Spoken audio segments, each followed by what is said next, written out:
The Shanghai Cooperation Organization summit in Tanzhin was expected to be routine, but it became a turning point. Instead of the usual rivalries, the world witnessed a historic realignment that stunned Washington. President Trump watched as a new global map emerged, one that left America on the sidelines.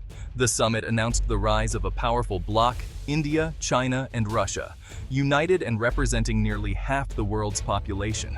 Their combined economic and military strength now challenges the post-Cold War order. Decades of American policy relied on their divisions, but in Tanzhin, those barriers crumbled. The message was clear. The era of a single superpower is over. A multipolar world is no longer theory, it's reality. India and China, two nuclear neighbors, found common ground. Russia cemented its pivot to the east, joining forces with both. Together, they command vast resources and influence, creating a gravitational pull for other nations. This isn't a formal alliance like NATO, but a fluid, potent partnership. Decisions will now be made in Beijing, New Delhi, and Moscow, not just Washington. The implications are profound. America must now reevaluate its alliances and priorities. A new bloc is building its own security and trade networks, independent of the US dollar. The world now faces two competing centers of power. The question is not if the world order will change, but how fast and what it will become. The Tanzhin summit offered the first stunning glimpse. The global balance has shifted, and the world is watching. At the summit's heart was a powerful gesture. Indian Prime Minister Modi and Chinese President Xi shook hands, signaling a genuine thaw. Years of border disputes and economic rivalry faded, replaced by a deliberate, strategic reconciliation. This handshake wasn't just for show. It was a message to Washington. India and China are choosing cooperation. The leaders spoke of an Asian century, announcing joint infrastructure projects and military dialogue to ease tensions. They agreed to settle trade in rupees and yuan, bypassing Western financial systems and challenging the dollar's dominance. For American strategists, this was a diplomatic earthquake. Delegations discussed technology and trade, building an economic ecosystem immune to US sanctions. The message, the dollar's days as the world's reserve currency, may be numbered. By setting aside differences, even temporarily, India and China unlocked immense potential for growth. They signaled to Asia that cooperation is the path forward. This rapprochement, once unthinkable, is now the cornerstone of a new geopolitical order. Washington is no longer the central architect. The East is writing its own script. Russian President Vladimir Putin's presence at Tanzhin added another layer of significance. Once isolated by the West, Putin emerged as a central figure in this new power center. His pivot to the East was vindicated. He was now a co-architect of a new world order. Putin acted as a bridge between India and China, leveraging Russia's military and energy ties. He emphasized the shared threat of unilateralism, uniting the bloc against US dominance. For Russia, this alignment breaks Western isolation and opens vast markets for energy and arms. Putin's image alongside Modi and Xi signals a world no longer dominated by the G7. The multipolar vision he championed is now reality. For the US, this is a strategic setback. Moscow has joined forces with both its main rival and a key partner. This new axis forms a formidable Eurasian bloc, resistant to American pressure. Putin's long-term strategy has paid off, fundamentally altering the global balance. Washington now faces a united front it never anticipated. The East is no longer divided. Ironically, President Trump's America First policies helped forge this Asian unity. His tariffs and trade wars, meant to strengthen America, instead pushed China, Russia, and India closer together. US pressure became a catalyst, forcing these nations to seek alternatives to American dominance.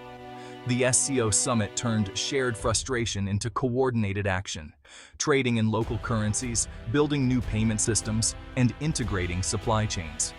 Trump's tactics backfired. Instead of dividing his rivals, he united them. The result is a powerful economic and political bloc in Eurasia. America's attempt to isolate itself from unfair trade practices has left it increasingly isolated. The unity on display in Tanzhin was a direct reaction to US policies. The world is building defenses against American leverage. The unintended alliance is now reshaping global power. In a telling development, Ukrainian President Zelensky reached out to India's Modi for help mediating the conflict with Russia. For years, Ukraine looked only to the West. Now, it's turning to Asia. This move signals Asia's rising diplomatic clout and the limits of Western influence. India's neutral stance on Ukraine, once criticized, now makes it a credible mediator. Zelensky's call recognizes India's unique position, strong ties to both Russia and the West. An Indian-led peace initiative, supported by China and Russia, creates a new diplomatic pathway, bypassing Washington. The world's toughest conflicts may now be resolved in New Delhi or Beijing, not Geneva or New York. For the US and Europe, this is a wake-up call. Global trust and power are shifting. The world is no longer divided into simple pro- and anti-West camps. Asian powers are now leading and shaping global outcomes. The Shanghai Cooperation Organization has evolved from a modest security group into a geopolitical powerhouse. With India, Pakistan, and Iran as members, the SCO now represents a vast swathe of humanity and economic power. Its mission has expanded from counterterrorism to economic integration and infrastructure development, independent of Western institutions. The Tanzhin summit revealed a bloc ready to challenge the global status quo. The SCO is now the backbone of China's Belt and Road Initiative, creating a vast Eurasian market. Plans for an SCO development bank and payment system are game changers, offering alternatives to the World Bank and IMF. The organization still faces internal rivalries, but the benefits of cooperation outweigh disputes. The SCO manages tensions while pursuing a shared strategic goal. Its transformation is a defining geopolitical story, one Washington ignored for too long. The East is no longer content to follow. It's leading. The world is taking notice. For decades, US policy in Asia relied on exploiting divisions, especially between India and China.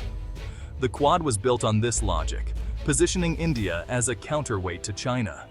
The Tanzhin summit exposed the flaws in this thinking. India is not a pawn in America's game. It values its autonomy and is willing to engage with China and Russia. The assumption that India-China rivalry was permanent has proven false. These nations can set aside disputes for a larger agenda. Washington's focus on democracy versus autocracy blinded it to deeper forces at play.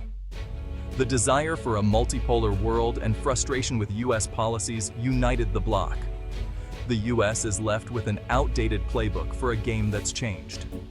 The Quad now looks weakened, as India actively engages with its supposed rivals. America faces a complex landscape of shifting alliances. The old strategy no longer works. The Tanzhin summit marks the end of the post-Cold War era and American primacy. A new order is being built in the East, with India, China, and Russia at its core. This is not a fleeting alignment, but the foundation of a durable bloc with the power to reshape global rules. Old rivalries are being managed for a greater strategic imperative. The SCO is now a forum for both cooperation and conflict management. The bloc's pragmatic consensus makes it formidable. America's reliance on old tools, alliances, sanctions, divide and rule, is failing. Influence now comes from partnership and economic integration. The world is no longer waiting for America to lead. It's writing its own rules. We are witnessing the birth of a truly multipolar world. The unipolar moment is over. Power is shifting eastward. For the US, it's time to adapt to a new reality, one where it's powerful, but not alone at the top. The rules of the game have changed forever.